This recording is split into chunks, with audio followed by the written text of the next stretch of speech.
یا ویلتا لیتنی لم اتخذ فلانا خلیلا۔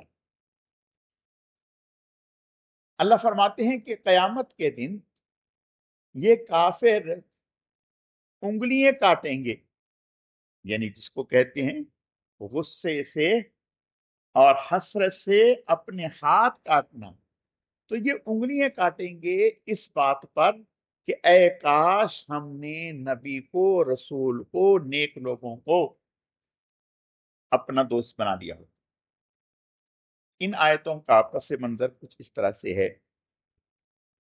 مشرکین میں ایک شخص تھا، عقبہ بن ابی معیط، یہ سردار تھا مشرکین، اور اس کی عادت تھی کہ جب یہ کبھی باہر سے آتا تو مکہ کے لوگوں کی دعوت کرتا، سب لوگوں کو بلاتا اور بلا کر کے ان کے لیے کھانا تیار کرتا، ان سے ملتا جلتا، ایک رکھ رکھوالا والا آدمی تھا۔ تو یہ کسی سفر سے آیا، تو سفر سے آنے کے بعد اس نے ایک دعوت کا انتظام کیا۔ اس دعوت میں آپ صلی اللہ علیہ وسلم کو بھی بلایا اور لوگوں کو بھی بلایا۔ آپ صلی اللہ علیہ وسلم تشریف لے گئے۔ جب آپ تشریف لے گئے تو آپ نے کہا کہ میں تو اس وقت تک کھانا نہیں کھاؤں گا جب تک کہ آپ میرا کلمہ نہیں پڑھیں۔ میں تو کھانا نہیں کھاؤں گا جب تک کہ آپ میرا کلمہ نہیں پڑھیں، اس وقت تک میں آپ کا کھانا نہیں کھاؤں۔ تو اس نے بادل ناخواستہ کہا کہ ٹھیک ہے میں آپ کا کلمہ پڑھتا ہوں۔ اس نے حضور علیہ السلام کا کلمہ پڑھا، آپ نے کھانا کھا لیا۔ جب کھانا کھا لیا تو اس کا ایک دوست تھا ابی بن خلف، یہ بھی بڑا کٹر کافر تھا۔ اس کو پتا چلا، اس نے بڑی اس کو لان تان کی کہ یہ تم نے کیا حرکت کی۔ اس نے یقین دلانے کی کوشش کی کہ میں نے تو، چونکہ محمد صلی اللہ علیہ وسلم ایک معزز اور محترم میرے مہمان تھے، تو اور میرے گھر سے وہ ایسے چلے جاتے بغیر کھائے، تو اس میں میں اپنی سبکی اور خفت ذلت محسوس کرتا ہوں، تو اس لیے میں نے ایسا کیا تاکہ وہ کھانا کھا کے جائیں اور میں ذلت سے بچ جاؤں، باقی اندر میں تو ایسا کچھ نہیں تھا۔ اس نے کہا کہ میں نہیں یقین کرتا، ہاں ایک کام کریں کہ آپ علیہ باللہ جائیں اور جا کر کے ان کے چہرے پر تھوک کر آئیں، اور اگر آپ ایسا کر لیں تو پھر میں سمجھوں گا کہ تم نے جو ہے اوپر سے ہی ان کو ایسا کیا، وہ اندر سے نہیں۔ اس بدبخت نے یہ حرکت کر دی ہے، اور یہ دونوں جنگ بدر کے موقع پر مارے گئے، دونوں قتل ہو، دونوں مسلمانوں کے ہاتھوں سے دونوں واصل جہنم ہوئے۔ تو اللہ فرماتے ہیں کہ یہ کل قیامت کے دن یہی وَيَوْمَ يَعُضُ الظَّالِمُ عَلَى يَدَيْهِ يَقُولُ يَا لَيْتَنِي اتَّخَذْتُ مَعَ الرَّسُولِ سَبِيلًا، اپنے ہاتھ کاٹیں گے کہ کاش ہم نے اللہ کے نبی سے دوستی کی ہوتی، نیک لوگوں سے دوستی کی ہوتی، لیکن اس وقت اس کا کوئی فائدہ نہیں ہوگا۔ آپ صلی اللہ علیہ وسلم نے ارشاد فرمایا، دوست دوست کے دین پر ہوتا ہے۔ آپ نے فرمایا کہ دوست کسی نیک انسان کو دیکھ کر بناؤ، ہر ایسے آدمی کو دوست نہ بناؤ جس سے آپ کے دین میں بگاڑ آئے۔ آپ نے ارشاد فرمایا، لا تکن صاحبہ کا الا مومن، اپنا دوست اور ساتھی مومن کو بناؤ، کسی اور کو نہ بناؤ۔ اور دوسرا آپ نے فرمایا، ولا تأکل مالک الا تقوی، آپ اپنا مال کھانے کے لیے متقی انسان کو پیش کرو جو کل قیامت کے دن آپ کے لیے ترقی کا اور نفع کا باعث ہو۔ تو یعنی تیرا مال نیک لوگ کھائیں اور تیرے دوست نیک لوگ۔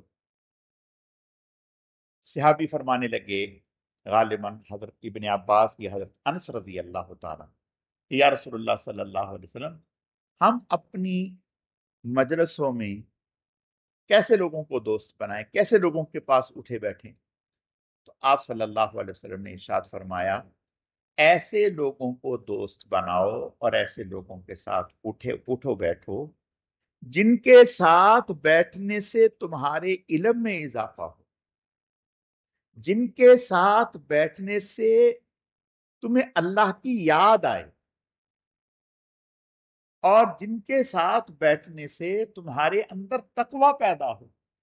آپ صلی اللہ علیہ وسلم نے فرمایا کہ ایسے لوگوں کے ساتھ اٹھنا بیٹھنا رکھو، یہ تمہارے لیے خیر کا باعث ہوں گے۔ اگلی آیتوں میں اللہ فرماتے ہیں وَعِبَادُ الرَّحْمَنِ الَّذِينَ يَمْشُونَ عَلَى الْأَرْضِ هَوْنًا، اللہ تعالیٰ کے جو محبوبین ہوں گے، جو اللہ تعالیٰ کے محبوبین ہیں، وہ زمین پر اتراتے ہوئے تکبر کے ساتھ، اکڑ کے ساتھ نہیں چلتے، عاجزی اور انکساری کے ساتھ چلتے ہیں۔ عاجزی انکساری کے ساتھ چلنے کا یہ مطلب نہیں ہے کہ آدمی سوچ سوچ کے قدم رکھے، یہ اس کا نام تقوی نہیں ہے، اس کا نام عاجزی نہیں ہے۔ حضرت عمر رضی اللہ تعالیٰ عنہ ایک شخص کو دیکھا، وہ بہت آہستہ آہستہ چل رہا تھا۔ حضرت نے اس کو بلایا، فرمایا کوئی تکلیف ہے، یعنی کوئی بیماری ہے؟ اس نے کہا نہیں۔ تو فرمایا کہ پھر ایسے کیوں چلتے ہو؟ اس نے یہ تاثر دیا کہ جیسے میں ایک تقوی کے ساتھ چل رہا ہوں۔ یہ فرمایا خبردار، لاٹھی سے سیدھا کر دوں گا تمہیں۔ یہ کوئی طریقہ ہے چلنے کا؟ تم چستی کے ساتھ، مضبوطی کے ساتھ چلو، اس کا تعلق تو دل کے ساتھ ہے، یہ تو ایک دل کی کیفیت کا نام ہے۔ آپ صلی اللہ علیہ وسلم سب سے زیادہ عباد الرحمان تھے، آپ سے بڑھ کر کے کون تھے؟ لیکن آپ صلی اللہ علیہ وسلم بڑی مضبوطی سے قدم اٹھاتے تھے اور تیز چلتے تھے، تیز چلتے تھے۔ صحابہ کرام فرماتے ہیں کہ ہم حضور تک پہنچ نہیں پاتے تھے، تیز چلتے تھے۔ تو ایستا ایستا چلنا کمزور، یہ کیا چلتے نہیں۔ تو وہ عباد الرحمان، بھائی الدین صاحب کی طرف نہیں دوڑنا کہ پتہ چلے ٹھوکر لگی گری گیا۔ وہ عباد الرحمان، تو عباد الرحمان کے معنی جو اللہ تعالیٰ کے وہ بندے جو تکبر نہیں، عجز و انکساری کے ساتھ چلتے ہیں۔ تو فرمایا وَعِبَادُ الرَّحْمَنِ الَّذِينَ يَمْشُونَ عَلَى الْأَرْضِ هَوْنًا وَإِذَا خَاطَبَهُمُ الْجَاهِلُونَ قَالُوا سَلَامًا، جب ان کا جاہلوں کے ساتھ واسطہ پڑتا ہے تو ان سے الجھتے نہیں، حکمت سے راستہ نکال لیتے ہیں، گزر جاتے ہیں، ان کے ساتھ جھگڑتے نہیں، الجھتے نہیں، بحث مباحثہ نہیں کرتے۔ اور وَالَّذِينَ يَبِيتُونَ لِرَبِّهِمْ سُجَّدًا وَقِيَامًا، یہ اللہ تعالیٰ کے بندے وہ بندے ہیں جو راتوں کو اللہ کے سامنے سجدے میں اور قیام میں گزارتے ہیں۔ یبیتون لربہم سجدا وقیاما، راتیں گزارتے ہیں اپنے رب کے سامنے سجدے کی حالت میں، قیام کی حالت میں۔ یعنی ایسا نہیں ہے کہ رات کو اتنا کھایا کہ صبح تک ہوش ہی نہیں آیا، نہیں، رات کا ایک حصہ کچھ وقت اللہ کی عبادت میں گزارتے ہیں۔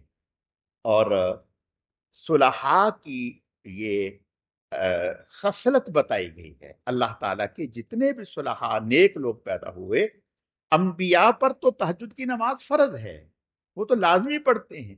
حضور علیہ الصلوۃ والتسلیم نے ارشاد فرمایا اگر مجھے امت پر مشقت کا ڈر نہ ہوتا، میں 2 کام اپنے امت پر لازم کر دیتا، ایک مسواک کرنا، یہ لازم کر دیتا، اور دوسرا تہجد پڑھنا لازم کر دیتا۔ تہجد بہت بڑا عمل، بہت بڑا عمل ہے، اللہ تعالیٰ توفیق عطا فرمائے۔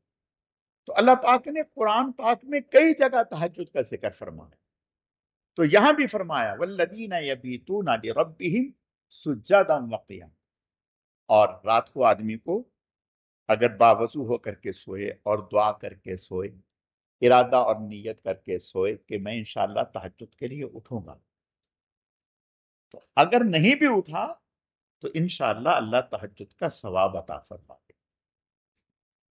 اور اگر اٹھ جائے تو بھلے اتنا وقت مل جائے کہ 2 رکعت پڑھ لے، تو یہ بھی غنیمت ہے، یہ بھی غنیمت ہے، اور اٹھ کے 2 رکعت پڑھ لے، 4 رکعت پڑھ لے، 6 رکعت پڑھ لے، 8 رکعت پڑھ لے، کم از کم 2 رکعت، زیادہ سے زیادہ 8 یا 10 رکعت تہجد یہ پڑھنی چاہیے۔ اللہ تعالیٰ ہمیں توفیق عطا فرما۔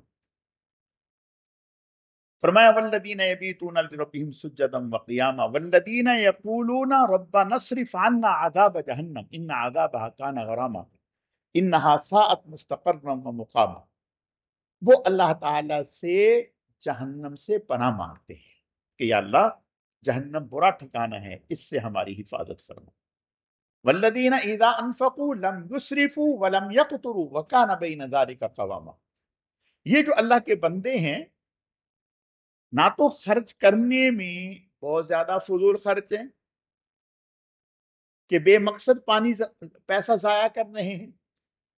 کل قیامت کے دن حدیث شریف میں آتا ہے، آپ صلی اللہ علیہ وسلم کا ارشاد ہے کہ کسی انسان کے قدم اپنی جگہ سے نہیں ہٹیں گے جب تک کہ اس سے یہ سوال نہ کیا جائے گا کہ تم نے کہاں سے کیسے کمایا، کیسے کہاں پر خرچ کیا، یعنی کمایا کیسے یہ بھی جواب دینا ہوگا، خرچ کہاں کیا یہ بھی جواب دینا۔ اللہ ہماری حفاظت۔ تو فرمایا والذین اذا انفقوا لم یسرفوا، اللہ کے جو بندے ہیں جب وہ خرچ کرتے ہیں تو فضول خرچی نہیں کرتے، ولم یقتروا وکان بین ذلک قواما، اور تنگی بھی نہیں کرتے، ایسا بھی نہیں جہاں ضروری خرچ کرنا ہو وہاں خرچ کرنے سے دریغ کریں، ایسا بھی نہیں کرتے، یعنی اس صفت اعتدال کو قائم رکھتے ہیں، جہاں خرچ کی جگہ ہو تو وہاں کھلے دل سے خرچ کرتے ہیں، اور جہاں نہیں خرچ کرنا ہو تو وہاں نہیں خرچ کرتے، فضول خرچی بھی نہیں کرتے۔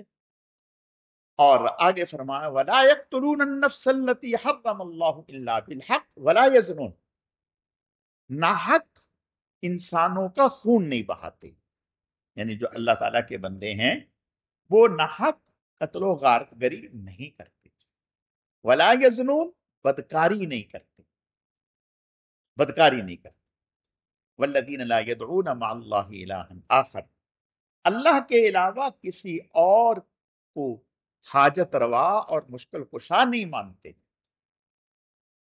والذین لا یشہدون الزور واذا مروا باللغو مروا کراما، جھوٹی گواہی نہیں دیتے، والذین اذا ذکروا بآیات ربہم لم یخروا علیہا صما وعمیانا، جب انہیں قرآن سے کوئی نصیحت کی جاتی ہے، کوئی اچھی بات بتائی جاتی ہے تو گونگے بہروں کی طرح نہیں سنتے کہ بے توجہ اور بے دھیانی سے، نہیں، بہت دھیان سے، حاجت مند بن کر، محتاج بن کر، عمل کی غرض سے، اس طرح سے شوق اور جذبے کے ساتھ وہ اس کو سنتے ہیں۔ اور والذین یقولون ربنا هب لنا من ازواجنا وذریاتنا قرۃ اعین واجعلنا للمتقین اماما، اللہ تعالیٰ کی بارگاہ میں دعا کرتے رہتے ہیں کہ یا اللہ ہمیں نیک اولاد عطا فرما، ہماری آنکھوں کی ٹھنڈک بنا، اور ہماری اولادوں کو متقین کا امام بنا، یعنی وہ یہ نہیں دعا کرتے کہ یا اللہ ہمارے اولادوں کو پائلٹ بنا دے، انجینئر بنا دے، ڈاکٹر بنا دے، فلاں بنا دے، فلاں بنا دے، اداکار بنا دے، فلاں بنا، نہ، وہ یہ دعا کرتے ہیں وَجَعَلْنَا لِلْمُتَّقِينَ اماما، اور اس سے پہلے ربنا هب لنا من ازواجنا وذریاتنا قرۃ اعین، اے اللہ ہمیں اولاد عطا فرمائے ایسی کہ جو ہماری آنکھیں ٹھنڈی کر دے۔ آنکھیں ٹھنڈی کون اولاد کرتی ہے؟ کہ جو ماں باپ کے سامنے اپنے کندھے جھکا کے رکھیں، جو ماں باپ کے ہر حکم پر سر تسلیم خم کریں، جو ماں باپ کا نام روشن کریں، جو ماں باپ کی عزت اور آبرو پر حرف نہ آنے دیں، یہ آنکھوں کی ٹھنڈک۔ تو فرمایا ابراہیم علیہ السلام کی یہ دعا اور متقین کی دعا ہے کہ وہ یہ دعا کرتے ہیں اور یہ کہتے ہیں کہ اے اللہ ہماری اولادوں کو متقین کا امام بنا، یعنی متقین کا امام بنا، نیکی اور تقوی میں ان کو اتنا ایسا آگے مقتدا بنا دے کہ ان کو دیکھ کر لوگ تقوی پر چلنے والے بن جائیں، یعنی ہماری اولادوں کو نیکی اور تقوی میں آئیڈیل بنا دے کہ لوگ ان کو دیکھ کر خیر کے راستے پر چلنے والے بن۔ یہ تو اللہ پاک نے یہ نیک لوگوں کی صفات بیان کی ہیں، تو جو نیک لوگ ہیں وہ اس طرح سے۔ آگے سورہ شعراء میں مختلف انبیاء کے تذکرے ہوئے ہیں، حضرت موسیٰ علیہ السلام کا جن کا ہم پیچھے پڑھ چکے ہیں، انشاءاللہ اگلے پارے میں بھی آئے گا تفصیل کے ساتھ۔ حضرت ابراہیم علیہ السلام کا ہے، اور اسی طرح حضرت ہود علیہ السلام کا، اور حضرت صالح علیہ السلام کا، حضرت شعیب علیہ السلام کا، حضرت لوط علیہ السلام۔ آخری پاؤں میں حضرت سلیمان علیہ السلام کا ذکر ہے، وَلَقَدْ آتَيْنَا دَاوُودَ وَسُلَيْمَانَ عِلْمًا وَقَالَ الْحَمْدُ لِلَّهِ الَّذِي فَضَّلَنَا عَلَى كَثِيرٍ مِّنْ عِبَادِهِ الْمُؤْمِنِينَ۔ حضرت داود علیہ السلام کو اللہ نے بیٹے عطا کی، حضرت سلیمان علیہ السلام۔ وَعُلِّمْنَا مَنطِقَ الطَّيْرِ وَآتَيْنَا مِن كُلِّ شَيْءٍ۔ اللہ پاک نے حضرت سلیمان علیہ السلام کو جانوروں کی، پرندوں کی زبانیں سکھا دی تھی، زبانیں سکھا، صرف زبانیں سکھائی نہیں تھی بلکہ ان پر حکومت عطا کر دی تھی۔ حضرت سلیمان علیہ السلام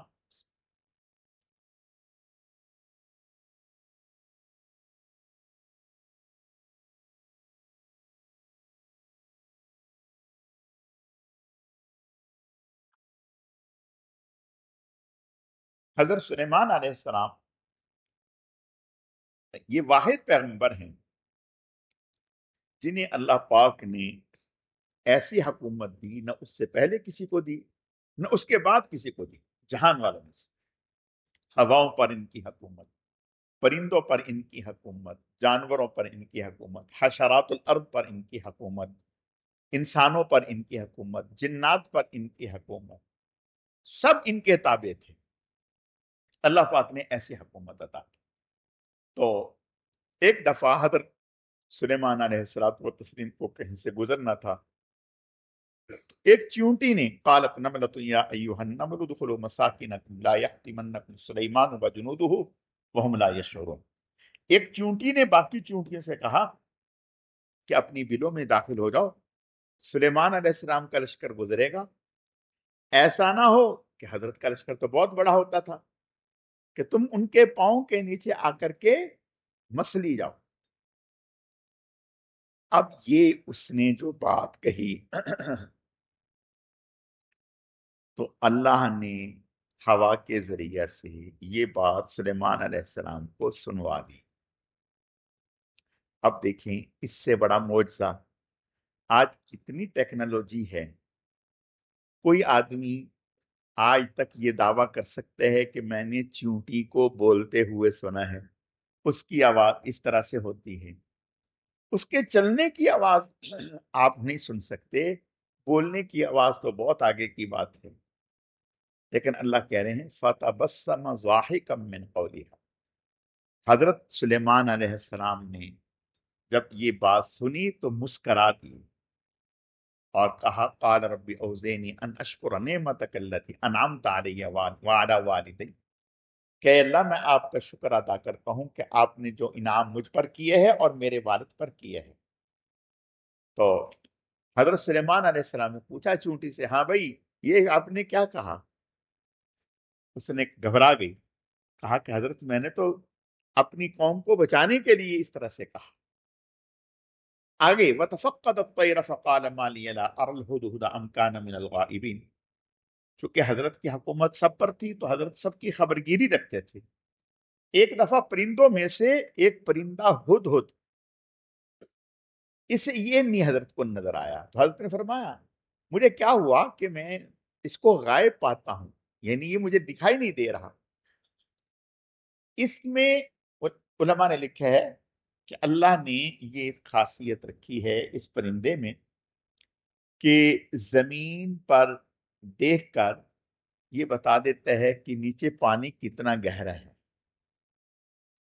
دیکھیں، یعنی زمین کے اوپر بیٹھا ہے تو بتا دیتا ہے کہ پانی نیچے کتنا گہرا ہے. لیکن شکاری کا پرندہ پنجرا جال نظر نہیں آتا.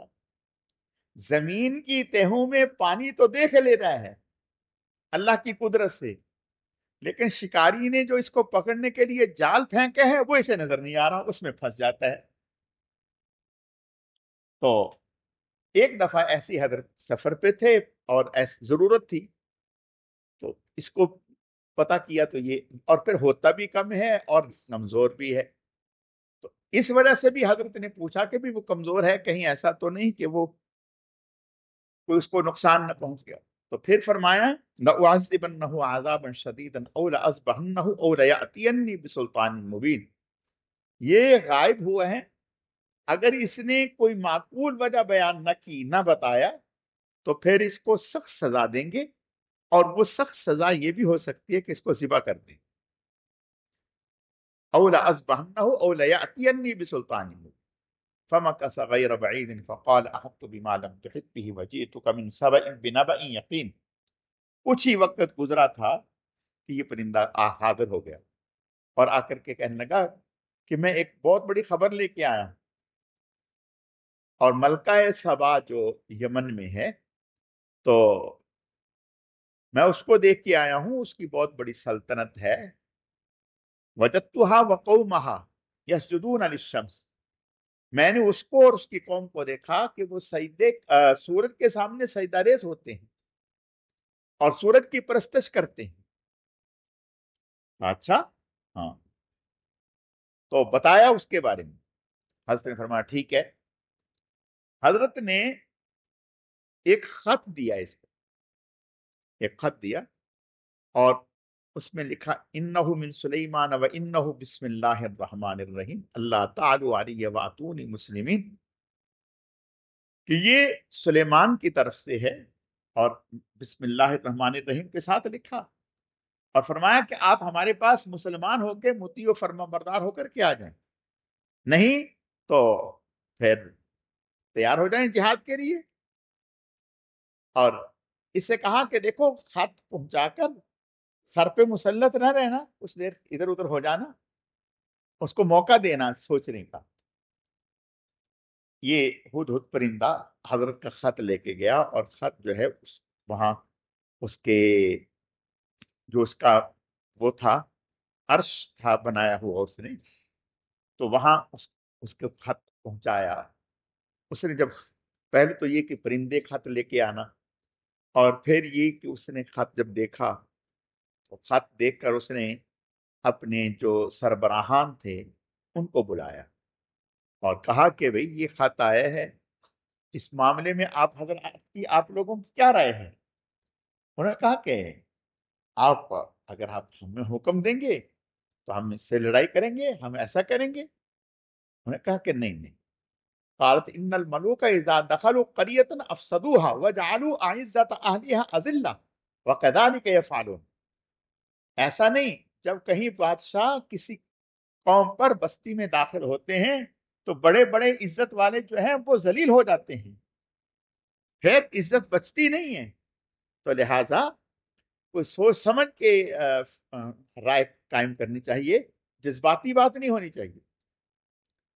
طے یہ کیا کہ ایسا کرتے ہیں کہ ہم کچھ ایک وفد تیار کرتے ہیں، وہ وفد جائے اور جا کر کے ان سے ملے جن کا یہ خط آیا ہے، اور پتہ چلے کہ ان کا مقصد کیا ہے، کہ یہ واقعی اللہ کے پیغمبر ہیں، اللہ کے رسول ہیں، اور کیا ہمارے اقتدار پر قبضہ کرنا چاہتے ہیں، ہماری سلطنت لینا چاہتے ہیں، مال و دولت ان کا مقصد ہے، یہ اسلام کی دعوت دینا ان کا مقصد ہے، ہمیں دین کی طرف راغب کرنا ان کا مقصد ہے.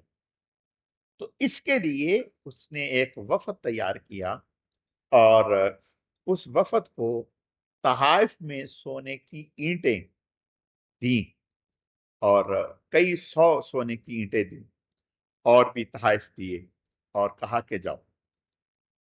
جب یہ وفد وہاں سے چلا تو اللہ پاک نے وحی کے ذریعہ سے حضرت سلیمان علیہ السلام کو اطلاع کر دی کہ وہاں سے وفد جو ہے آپ سے ملاقات کے لیے آ رہا ہے، اور وہ اس طرح سے آ رہا ہے، یہ تحائف لے کے آ رہا ہے۔ حضرت نے ان کے آنے سے پہلے 30 میل لمبا، کتنا؟ 30 میل لمبا سونے چاندی کا روڈ بچھا دیا۔ آج تک، اللہ اکبر، یہ نبی کا معجزہ ہے، ورنہ اس جہان میں تو آج تک نہیں دیکھا، سنا تو نہیں کہ کسی نے ایسا کر دیا ہو۔ سونے چاندی کا فرش لگا دیا، روڈ بچھا دیا، اور روڈ بچھا کر اس کے دونوں سائیڈ میں جانور کھڑے کر دیے، جتنے بھی جانور ہیں طرح طرح کے وہ کھڑے کر دیے استقبال کے لیے، اور وہ جانور اسی کے اوپر پیشاب کر رہے ہیں، اسی کے اوپر بول و براز کر رہے ہیں، اور یہ تاثر دینے کے لیے کہ یہ جو تم سونے کی اینٹیں اٹھائے پھرتے ہو نا، ان کی یہاں کوئی وہ نہیں ہے، تو یہاں ہمارے ہاں تو اس سونے کی قدر و قیمت یہ ہے کہ اس کے اوپر ہمارے جانور کھڑے ہیں اور بول و براز کر رہے ہیں۔ خیر جب وہ آئے، آ کر انہوں نے دیکھا تو انہوں نے اینٹوں تو اپنی غائب کر دی، انہوں نے کہا کہ بھئی یہاں ہم اینٹیں کیا کریں گے؟ خیر حضرت کے سامنے آئے، ملے تو وہ دیکھ کر ہی سارا یہ وجاہت اور یہ سارا، تو وہ تو مبہوت ہو گئے۔ اور خیر آپ تو اللہ کے نبی تھے، بادشاہ، ٹھیک ہے بادشاہ تھے لیکن اللہ کے پیغمبر تھے، تو حضرت نے فرمایا کہ یہ تمہارے تحائف، ہمیں اس کی ضرورت نہیں، یہ لے کے جاؤ، آپ لے جاؤ، خوش رہو ان کے ساتھ، ہمارا یہ مقصد ملک گیری نہیں ہے، اقتدار لینا مقصد نہیں ہے، ہم تو اسلام کی دعوت دینا چاہتے ہیں کہ مسلمان ہو جاؤ، کلمہ پڑھو۔ خیر وہ گئے اور جا کر کے انہوں نے بتایا کہ بھائی وہاں تو یہ منظر دیکھنے کو ملا، اب تو وہ اور زیادہ وہ ہو گئی۔ پھر ملکہ بلقیس جو ہے وہ خود آئے، جب خود اس نے سفر شروع کیا تو اس کئی لاکھ کا مجمع اپنے ساتھ لے کر، فوج کو ساتھ لے کر، بڑے بڑے جنرلوں کو ساتھ لے کر وہ آئی۔ جب وہ آ رہی تھی تو ایک دن حضرت تشریف فرما تھے، تو سامنے سے دیکھا کہ جیسے بہت بڑا ایک لشکر آ رہا ہو، تو ظاہر ہے گرد اڑتی ہے، تو حضرت نے دیکھا کہ گرد اڑ رہی ہے، بہت بڑا لشکر ہے، تو فرمایا کہ بھئی یہ کیا ہے؟ کہا جی ملکہ بلقیس آ رہی۔ کہا اچھا ملکہ بلقیس آ رہی ہے؟ جی ملکہ بلقیس آ رہی ہے۔ کہا ٹھیک ہے، تو فرمایا کہ بھئی کون ہے؟ قال عفریت من الجن انا آتیک به قبل ان تقوم من مقامک وانی علیہ لقوی امین۔ حضرت نے فرمایا کون ہے جو اس کا عرش جو ہے، جو اس نے اپنا تخت بنا رکھا ہے، اور وہ جو تخت اس کا تھا جس کے اوپر وہ خود بیٹھتی تھی اور اس کے وزراء اور کیبنٹ کے لوگ بیٹھتے تھے، 80 ہاتھ لمبا تھا، 40 ہاتھ چوڑا تھا، 30 ہاتھ اونچا تھا، اور کمروں میں اور بڑے بڑے حالوں میں وہ مقفل تھا۔ تو فرمایا کہ بھی اس کا وہ اٹھا کے لائے یہاں اس کے یہاں آ جائے ہمارے پاس، وہ لے کے آئے۔ کون لے کے آئے گا؟ تو ایک عفریت جن تھا، اس نے کہا میں لے کے آؤں گا۔ فرمایا کتنی دیر لگاؤ گے؟ قال الذی عنده علم ہاں، کہنے لگا انا آتی کبھی قبل ان تقوم من مقامک، میں آپ کے پاس لے کے آؤں گا مجلس برخاست ہونے سے پہلے آپ کے یہاں اٹھنے سے پہلے وہ آ جائے گا۔ حضرت نے فرمایا ایسی سست رفتار سروس نہیں چاہیے، اللہ اکبر، ایسی سست رفتار سروس نہیں چاہیے۔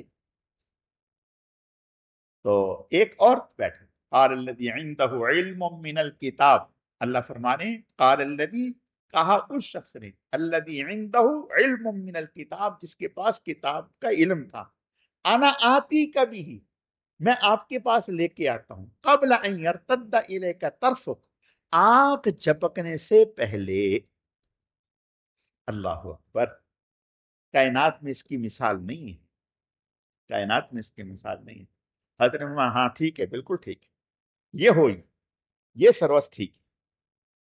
آگ جھپکنے سے پہلے وہ یہاں لے آیا اور فرمایا ھذا من فضل ربی لیبلونی اشکر ام اکفر، یہ میرے رب کا فضل ہے۔ بعض نے کہا حضرت سلیمان علیہ السلام نے ہی یہ دعا کی تھی، حضرت نے ہی یہ معجزہ دکھایا تھا، حضرت کا ہی معجزہ تھا۔ بعض نے کہا آصف برقیہ ایک تھا حضرت کا ساتھیوں میں، اس نے ایسا کیا۔ بعض نے کہا حضرت نے خود، اور پھر کہا ھذا من فضل ربی، یہ میرے رب کا فضل ہے، اپنا کوئی کمال نہیں ہے۔ لیبلونی اشکر ام اکفر، وہ مجھے آزمانا چاہتا ہے، دیکھنا چاہتا ہے کہ اس کے کرنے کے بعد آیا میں شکر ادا کرتا ہوں یا ناشکری کرتا ہوں۔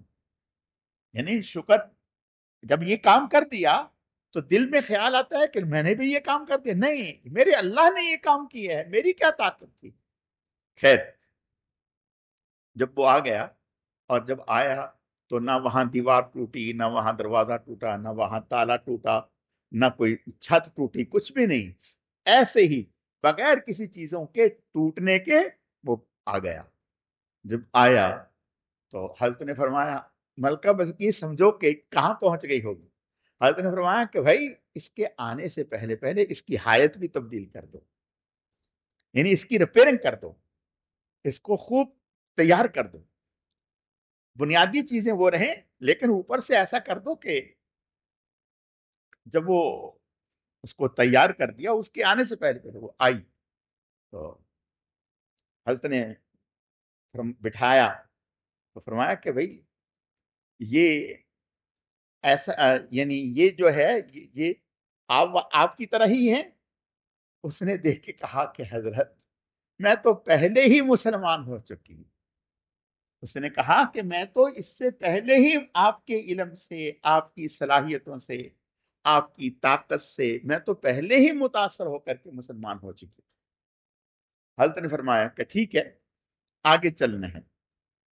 آگے حضرت نے ایک فرش لگایا شیشے کا، شیشے کا فرش اس طرح سے لگایا، اس میں پانی، اور اس میں جو پانی کے وہ چیزیں ہوتی ہیں وہ جیسے مچھلی ہیں اس طرح کی، اور اس کے اوپر شیشہ ایسا ہے کہ آنکھیں دھوکا کھا جائیں، کہ لگے جیسے شیشہ ہے نہیں، پانی ہی پانی ہے۔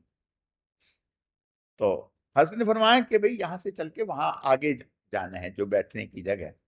اس نے کہا ٹھیک ہے۔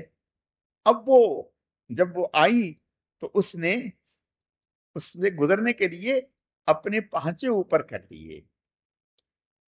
قال انه صرح ممرد من قواریر، حضرت نے فرمایا کہ یہ تو بھائی شیشے کا ہے، یہ پانی نہیں ہے، پانی تو نیچے اوپر تو شیشہ ہے۔